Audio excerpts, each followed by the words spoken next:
दोस्तों, तो मैं हूं धीरज और आपका हमारे इस चैनल पे स्वागत है। आज हम बात करेंगे कि भारत सरकार के द्वारा जो अपार बनाने की जो प्रक्रिया दी गई थी, उसमें जो शिक्षकों की कुछ त्रुटियां हैं। शिक्षकों का कहना है कि जो भारत सरकार के द्वारा जो अपार छात्रों का बनाने का जो काम सौंपा गया था, उसमें कुछ न कुछ ऐसे बच्चे हैं, छात्र हैं, स्टूडेंट हैं, जिनका न तो नेम मैच कर रहा है, ना तो डीओ भी मैच कर रहा है, ना तो सेक्स जो होती है यानी कि फीमेल और मेल जो होती है जेंडर वाइज, वो नहीं मिल पा रही है।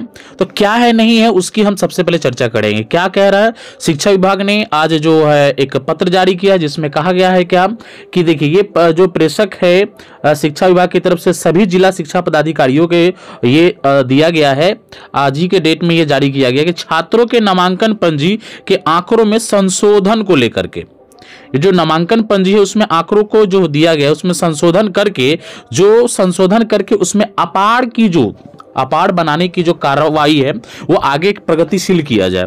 तो क्या क्या कहा गया इसके बारे में चलिए हम लोग चर्चा करते हैं। देखिए, सबसे पहले इसमें दिया गया है कि वहां से भारत सरकार के द्वारा जो प्राप्त निर्देश के आलोक में राज्य के अंतर्गत जो अपार आईडी बनाया जा रहा है, जो भारत सरकार के द्वारा जो आदेश दिया गया कि अपार आईडी सभी छात्रों को बनाना है, जो प्राथमिक से लेकर के माध्यमिक उच्च तक बनाना है। तो अपार आईडी बनाने के लिए बच्चों का डेमोग्राफिक में क्या क्या आने वाला है उसको देखिए थोड़ा सा। डेमोग्राफिक के अंतर्गत नाम आएंगे, जन्म तिथि और लिंग, यानी अभी मैंने इसकी चर्चा की है, जो यूडाइस और आधार दोनों में समान होना चाहिए। सबसे बड़ी बात, तभी आपका अपार जो है उसका आधार वैलिडेशन सक्सेस होगा, उसके बाद ये काम होगा। तो क्या किया गया इसके बारे में देखिए। सबसे पहले तो जिलों से समीक्षा के क्रम में सूचना प्राप्त हो रही है कि बच्चों के नाम में, देख लीजिए, नाम में, जन्म तिथि में, लिंग में और माता पिता का नामांकन एवं पंजी आधार के समान नहीं होने के कारण आधार का वैलिडेशन फेल हो रहा है, जिसके कारण अपार आईडी भी नहीं बन पा रही है।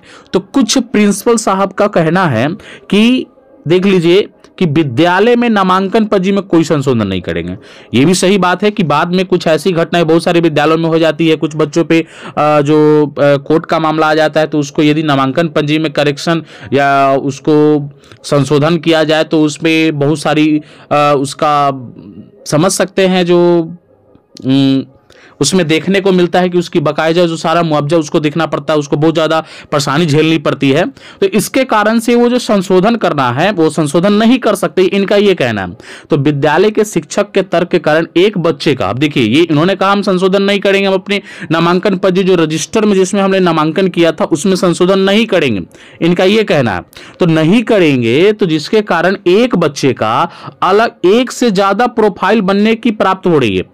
अब एक से ज्यादा जो बच्चे का प्रोफाइल बन पा रहा है, जिसके कारण ड्यू डेट पे शो कर रहा है। इस कारण से जिस स्कूल में एक से ज्यादा बच्चों का प्रोफाइल शो कर रहा है उसको ड्रॉप बॉक्स में डाल दिया जा रहा है, इनएक्टिव बच्चों की संख्या हो जा रही है। तो देखा जा रहा है कि अपार आईडी में जिन जिन बच्चों का एक से ज्यादा जब नामांकन का शो कर रहा है उसमें टीचर वहां पे शो नहीं कर रहे हैं, तो उसमें क्या किया जा रहा है कि ये जो ड्रॉप बॉक्स में ज्यादा नंबर ऑफ स्टूडेंट्स का जो नंबर है वो ज्यादा इंक्रीज कर रहा है।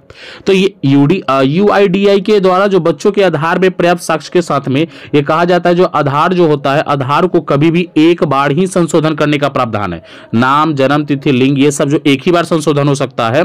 तो इसी के द्वारा जो बिहार शिक्षा परियोजना परिषद के द्वारा ये दिया गया है कि अपार आईडी निर्माण करने के लिए सभी जिलों को निर्देशित किया जाता है कि राज्य के प्राथमिक और माध्यमिक और उच्च माध्यमिक विद्यालयों में या प्राइवेट स्कूल में भी, जो सीबीएसई बोर्ड से है, जो प्राइवेट स्कूल वाले, उसमें भी जो नामांकित सभी बच्चों का अपार आईडी निर्माण कराया जाएगा। और अनवरत प्रयास भी किया जा रहा है कि परंतु संतोषजनक प्रगति नहीं हो पा रही। इसी कारण से 10 फरवरी तक ही डेट था जो सभी जिलावार प्रगति को करना था। इसी में कहा गया है कि देखिए, अब इसमें क्या है ना, जो बच्चों का क्या है, यूडाइस के बच्चों डेमोग्राफी को जो है अपने माता पिता के साक्ष्य को रख करके वहां जन्म प्रमाण पत्र, आधार कार्ड, जो जितने सारे जो हलफनामा लेना दस्तावेज, उसके सामने जो विद्यालय नामांकन पंजी में एक बार संशोधन किया जा सकता है। एक बार संशोधन कर सकते हैं। अभी जब शिक्षा विभाग के द्वारा ये जारी कर दिया गया है, तो आप अपने नामांकन पंजी में इस पत्रांक दिनांक को रख करके, देखिए मैं आपको पत्रांक दिनांक भी बता देता हूं। देखिए, पत्रांक ज्ञापक संख्या भी लिख सकते हैं उसमें, और अपने जो सूचना पट है उसमें आप इसमें मेंशन कर करके, और बच्चों का जो आधार कार्ड के द्वारा यूडाइस और अपार में संशोधन करके उसमें जो करेक्शन करने की बात है उसको लेकर के अपार आईडी के लिए आधार वैलिडेशन कर उसके अपार आईडी बनाने का कार्य करें। ये अभी जो शिक्षा विभाग की तरफ से आदेश दिया गया है, ठीक है। तो ऐसे ही करके आप अपने बच्चों को अपार आईडी से बनाने का आप काम दे सकते हैं। तो चलिए इसको देखते हैं। व्यापक संख्या सब ध्यान रखेंगे इस चीज को लेकर के और इसमें हड़बड़ी नहीं करेंगे। फिर मिलेंगे नेक्स्ट वीडियो के साथ, ऐसी अपडेट लाते रहेंगे। तो हमारे चैनल को सब्सक्राइब करें, लाइक करें और शेयर करें। Thank you.